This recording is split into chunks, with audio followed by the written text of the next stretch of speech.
What is the purpose of existence? Terrible questions. And many rockets cross space on their way to the moon or travel to Jupiter or head towards Mars. In a short time, the Turks, the Americans, and the Russians will send a rocket to Mars. Do they intend to land on that planet? I don't know. All I know is that they will remain in orbit around Mars, and that's all.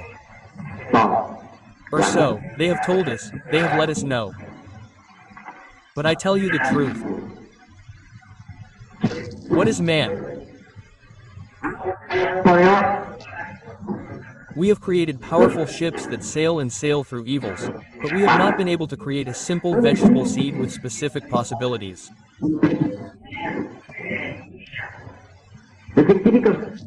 Scientists can make an artificial egg, but a chicken will never hatch from that egg.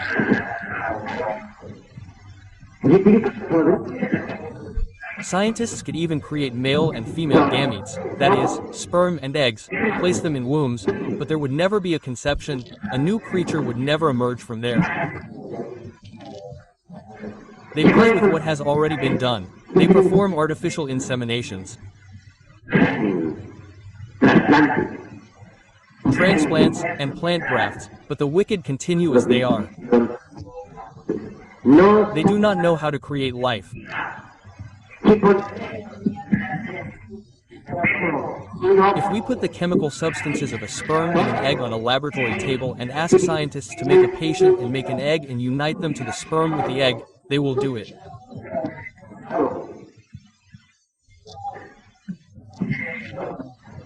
They will be able to make the sperm and will have enough intelligence to make the egg and will be able to go to the sperm with the egg and deposit it in a uterus, in a womb.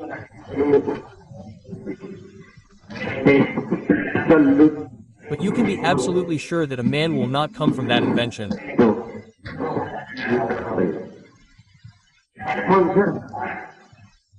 Alfonso Herrera, the great Mexican scientist, honor of our beloved Mexican country, invented the artificial cell. Don Alfonso was the author of plasmogeny, but that cell never really had life. It was a dead cell. So, what do the fanatics of materialist dialectics base their ideas on? They have not been able to refute reality so far. So what is their point of view? I believe that we must refer to the facts because every theory is a lie to the golden fruit tree that is life. Scientists have not been able to create life. So what is the basis of their atheism? What do they base it on? They have really done nothing more than build a tower on a foundation of sand. We know very well that a building without foundations inevitably collapses. Obviously, materialist dialectics is nothing more than that. A wall without foundations can only be turned into small sediment with a gentle push. That is unquestionable, indubitable. So, we return to the question. Does man exist? What are we? Where do we come from? Where are we going? What is the purpose of our existence? Why do we exist? For what purpose? We will have to work every day struggling to earn our bread without knowing the reason for this. I think it is worthwhile for us to stop for a moment to reflect on the fact that the physical body is obviously not everything. We are full of desires, worries, and anxieties. No one can deny that. That is beyond doubt. Hitler believed in the super and so do we. We know that Agartha exists, that the superhuman lives there, not the legal one, that the survivors of Lemuria and Atlantis are there. Let those who want to laugh at this. This in no way affects reality.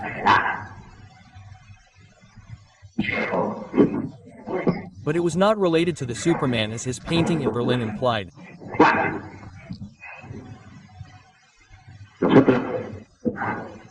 We believe that before relating to the Superman, we must first investigate something about man.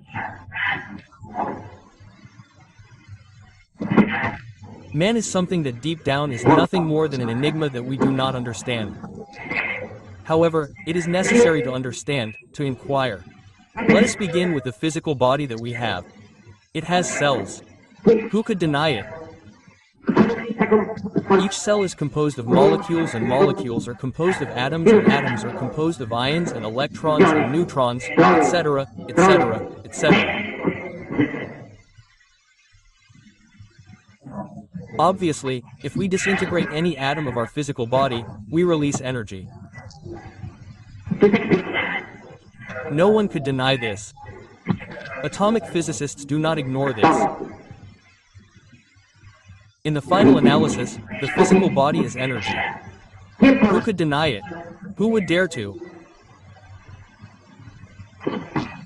So it is worth investigating a little, knowing something more about ourselves.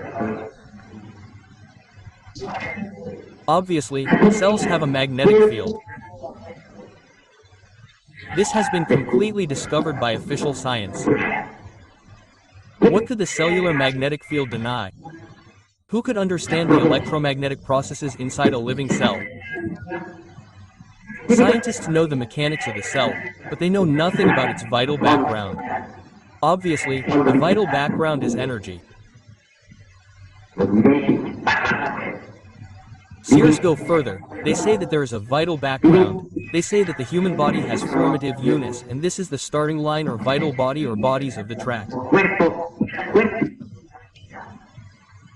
If a person were to have their vital body torn away permanently, the physical body would die. It would not be able to sustain itself without a vital body. Russian scientists have a wonderful electronic apparatus, through which they have been able to clearly perceive the vital body. Now they call it the bioplastic body. As a consequence or corollary, dialectical materialism is being forgotten and is being pushed aside. New discoveries teach us that physical matter cannot exist without a vital foundation. So, it is worth knowing what this vital foundation is. I would say that it is the transdimensional part of the physical body. Those who have awakened clairvoyance know, and that is how it is. I could not deny to you that I awaken clairvoyance, that I am clairvoyant, and that I see the vital body in any living organism, in any plant, in any animal, in any atom in the universe. So for me the vital body is a reality, but it is not everything. Beyond the four-dimensional part of our physical body, beyond those formative ones suggested by Immanuel Kant, the philosopher of Conberg, there is what we could call the ego, the I, the self, the self. Undoubtedly, the Superman has no ego. The only thing the Superman has inside is the being. And the reason for being a being is being itself. I know very well that the Superman is devoid of ego. Being dwells exclusively in him. Thus, Nietzsche's Superman is tremendously real, but Hitler or his Ecuadorians could never understand him. So before we can reach the stature of the Superman, we have to know what man is. Undoubtedly, many conditions are required to be a man. The poor intellectual animal, mistakenly called a man, does not meet the conditions of a man, much less those of a Superman. The only thing the intellectual animal has beyond the vital seat is the ego, not the subliminal self of evil, not the alter ego of Elena Patron and Laura.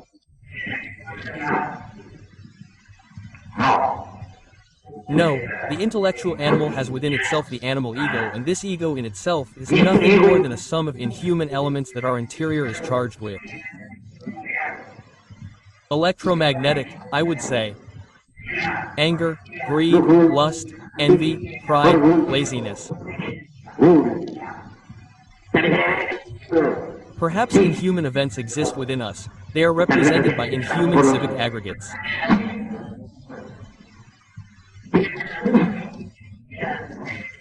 Tibetans say that within each human being there are psychic aggregates, and these always personalize our psychological defects.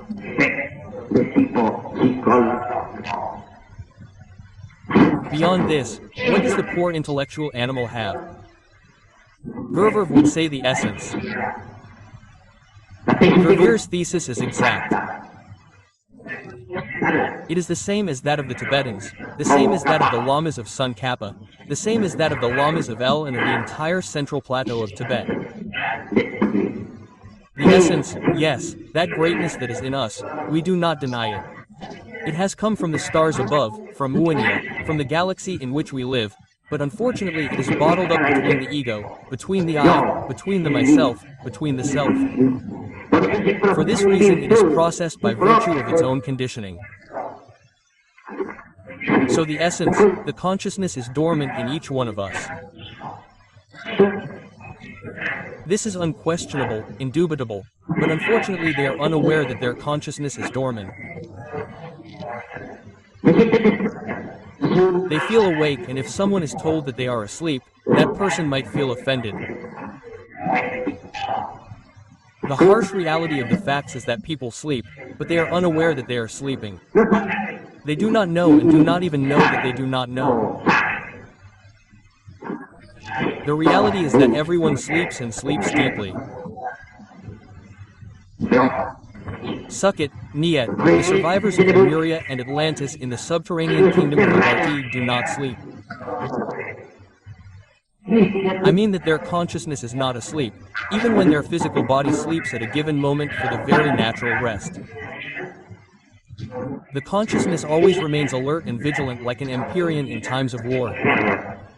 The Superman can see, hear, touch and feel the great realities of the internal worlds. The intellectual animal cannot. His consciousness is asleep. He dreams that he is awake. He dreams of the dreamer. In reality, it is true, he is a sleepwalker, but I do not know.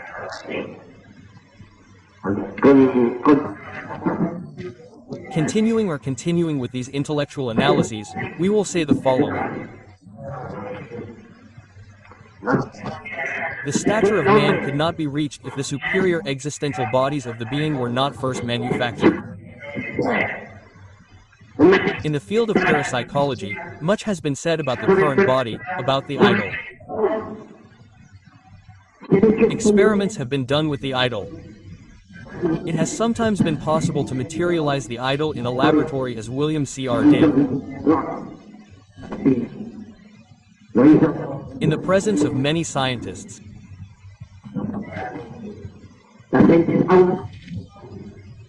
Unfortunately, people, even though they see, do not see these works after the experiments of a William Cross or after the research done with Eutafia Palladino in Naples, where many tables meditated alone in space, where musical instruments were rubbed, already held by invisible hands, which made the sweetest timpan resonate in the environment.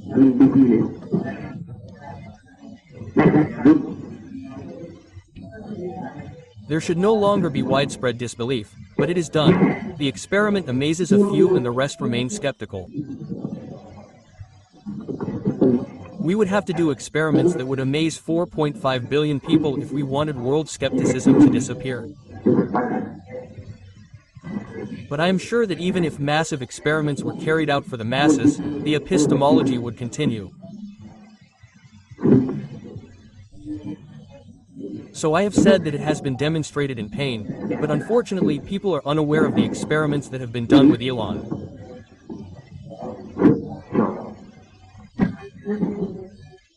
The reality is that whoever creates the astral body, that is, Elon, can travel outside the physical body with that vehicle, can visit other worlds in the solar system, and can get in touch with the Superman.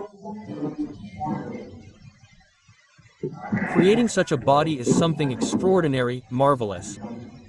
That body has to be created with the same energy that created the physical body. We know very well that it was the creative energy of the third wolf, the sexual force, that gave rise to this body of flesh and blood that we have here. If If we had asked for a father and a mother, our physical body